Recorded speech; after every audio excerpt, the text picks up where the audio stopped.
ಎಲ್ಲರಿಗೂ ನಮಸ್ಕಾರ. ಸಾಹಸಿ ಮಹಿಳೆಯರು, ತರಗತಿ 5ನೇ ತರಗತಿ, ವಿಷಯ ಕನ್ನಡ, ಭಾಗ 3, ಪಾಠ 8. ಮಕ್ಕಳೇ, ಪಾಠದ ಹೆಸರು ಸಾಹಸಿ ಮಹಿಳೆಯರು. ಮಕ್ಕಳೇ, ನಾವು ಹಿಂದಿನ ಭಾಗದಲ್ಲಿ ಆರ್ ಕಲ್ಯಾಣಮ್ಮ ಅವರ ಒಂದು ಬಾಲ್ಯ ಜೀವನದ ಬಗ್ಗೆ ತಿಳಿದುಕೊಂಡಿದ್ದೇವೆ. ಜೊತೆಗೆ ಅವರ ತಂದೆ ತಾಯಿ, ಅವರು ಶಿಕ್ಷಣದ ಬಗ್ಗೆ, ಜೊತೆಗೆ ಅವರು ಅನೇಕ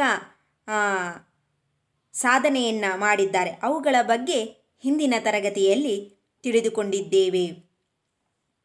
ಈಗ ಮುಂದಿನ ಭಾಗವನ್ನು ನೋಡೋಣ. ಸ್ವಾತಂತ್ರ್ಯ ಹೋರಾಟಗಾರ್ತಿ ಬಡಿಗೇರ ಸೀತಮ್ಮ ಅವರ ಬಗ್ಗೆ ಈಗ ತಿಳಿದುಕೊಳ್ಳೋಣ. ಭಾರತಕ್ಕೆ 1947 ಆಗಸ್ಟ್ 15ರಂದು ಸ್ವಾತಂತ್ರ್ಯ ಸಿಕ್ಕ ದಿನ.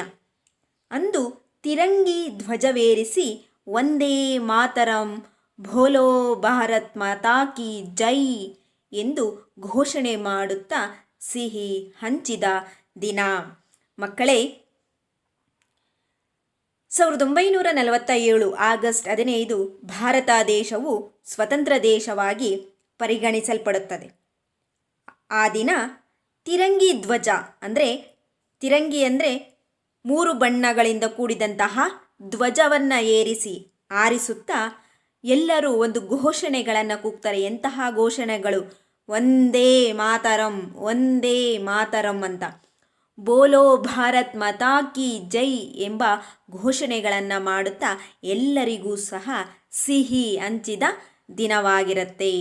ಏಕೆ ಅಂತ ಹೇಳಿದ್ರೆ, ಭಾರತೀಯರು ಎಲ್ಲರೂ ಸಹ ಗುಲಾಮಗಿರಿಯಿಂದ ಸ್ವತಂತ್ರರಾಗಿ ಪಡೆದುಕೊಂಡಂತಹ ದಿನ ಆಗಸ್ಟ್ 15, 1947ರಂದು. ಕೋಟಿ ಕೋಟಿ ಜನರ ಕನಸು ನನಸಾದ ದಿನ. ಆದರೆ ಅಂದು ಭಾರತದೊಳಗಿನ ಹೈದರಾಬಾದ್ ಸಂಸ್ಥಾನ ಮಾತ್ರ ಭಾರತದಲ್ಲಿ ವಿಲೀನವಾಗಲಿಲ್ಲ. ಆ ದಿನ ಯಾವ ದಿನ ಮಕ್ಕಳೇ? 1947 ಆಗಸ್ಟ್ 15ರಂದು. ಆ ದಿನ ಕೋಟಿ ಕೋಟಿ ಜನರ ಒಂದು ಕನಸು ನನಸಾದ ದಿನ.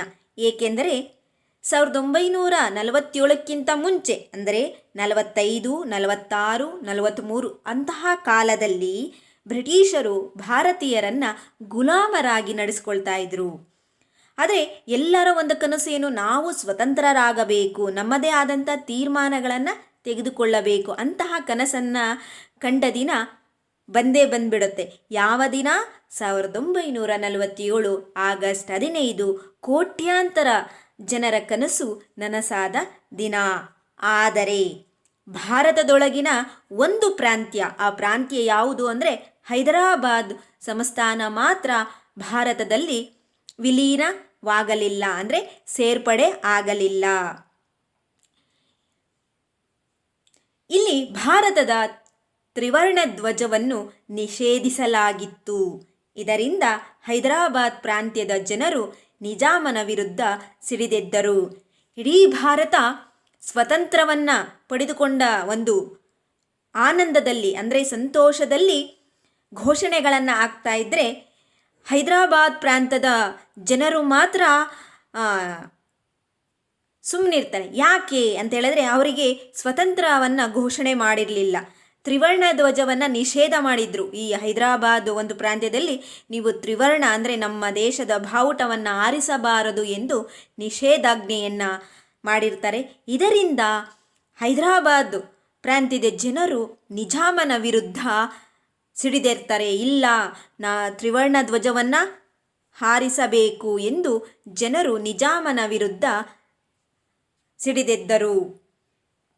ಆಗಿನ ಹೈದರಾಬಾದ್ ಪ್ರಾಂತ್ಯದಲ್ಲಿ ರಾಯಚೂರು ಜಿಲ್ಲೆಯೂ ಒಂದು.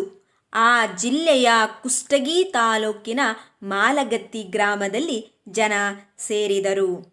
ಆ ಪ್ರಾಂತ್ಯಕ್ಕೆ ಸೇರಿದಂತಹ ಒಂದು ರಾಜ್ಯ ಯಾವುದು ಅಂದರೆ ರಾಯಚೂರು ಜಿಲ್ಲೆ. ರಾಯಚೂರು ಜಿಲ್ಲೆ 1947ರಲ್ಲಿ ಹೈದರಾಬಾದ್ ಪ್ರಾಂತ್ಯಕ್ಕೆ ಸೇರಿತ್ತು.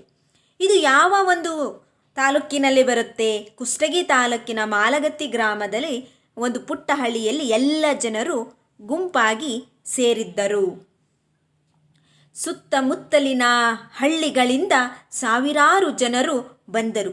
ಊರ ದೇವತೆ ಕೆಂಚವ್ವನ ಗುಡಿಯ ಬೈಲಿನಲ್ಲಿ ಭಾರತದ ತ್ರಿವರ್ಣ ಧ್ವಜವೇರಿಸಲು ನಿರ್ಧರಿಸಿದರು. ಆ ಮಾಲಗತ್ತಿ ಒಂದು ಗ್ರಾಮಕ್ಕೆ ಸುತ್ತಮುತ್ತಲಿರುವಂಥ ಎಲ್ಲ ಸಾವಿರಾರು ಭಾರತೀಯರು ಅಲ್ಲಿಗೆ ಬಂದು ಸೇರ್ತಾರೆ.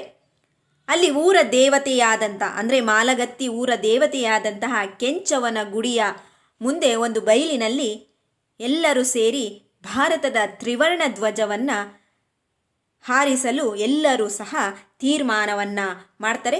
ಜೊತೆಗೆ ಸಿದ್ಧತೆ ಮಾಡಲು ಪ್ರಾರಂಭಿಸುತ್ತಾರೆ. ಮಕ್ಕಳೇ, ಈ ಭಾಗದಲ್ಲಿ ನಾವು ತಿಳಿದುಕೊಂಡಂತಹ ಮುಖ್ಯಾಂಶಗಳು ಅಂದರೆ ಪಾಠದ ಹೆಸರು, ಪಾಠದ ವಿವರಣೆ, ಇವುಗಳ ಬಗ್ಗೆ ನಾವು ಈ ಭಾಗದಲ್ಲಿ ತಿಳಿದುಕೊಂಡಿದ್ದೇವೆ. ಇನ್ನು ಪ್ರಶ್ನೆಗಳನ್ನು ನೋಡೋಣ. ಪ್ರಶ್ನೆ 1, ಭಾರತಕ್ಕೆ ಯಾವಾಗ ಸ್ವತಂತ್ರ ಬಂದಿತು? ಪ್ರಶ್ನೆ 2, ಭಾರತದ ಧ್ವಜದಲ್ಲಿ ಎಷ್ಟು ಬಣ್ಣಗಳಿವೆ?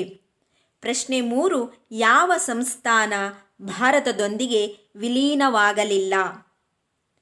ಪ್ರಶ್ನೆ 4, ನಿಮಗೆ ತಿಳಿದಿರುವ ಸ್ವಾತಂತ್ರ್ಯ ಹೋರಾಟಗಾರ್ತಿಯರ ಹೆಸರುಗಳನ್ನು ತಿಳಿಸಿ. ಮಕ್ಕಳೇ, ನಿಮಗೆ ಯಾರ್ಯಾರ ಹೆಸರುಗಳನ್ನು ಗೊತ್ತಿದೆಯೋ ಅದನ್ನು ನೀವು ಪಟ್ಟಿ ಮಾಡಿ. ಪ್ರಶ್ನೆ 5, ಭಾರತದ ಧ್ವಜವನ್ನು ಬರೆದು ಬಣ್ಣ ಹಚ್ಚಿ.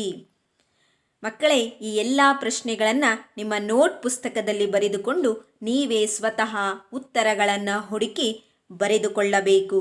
ಎಲ್ಲರಿಗೂ ಧನ್ಯವಾದಗಳು.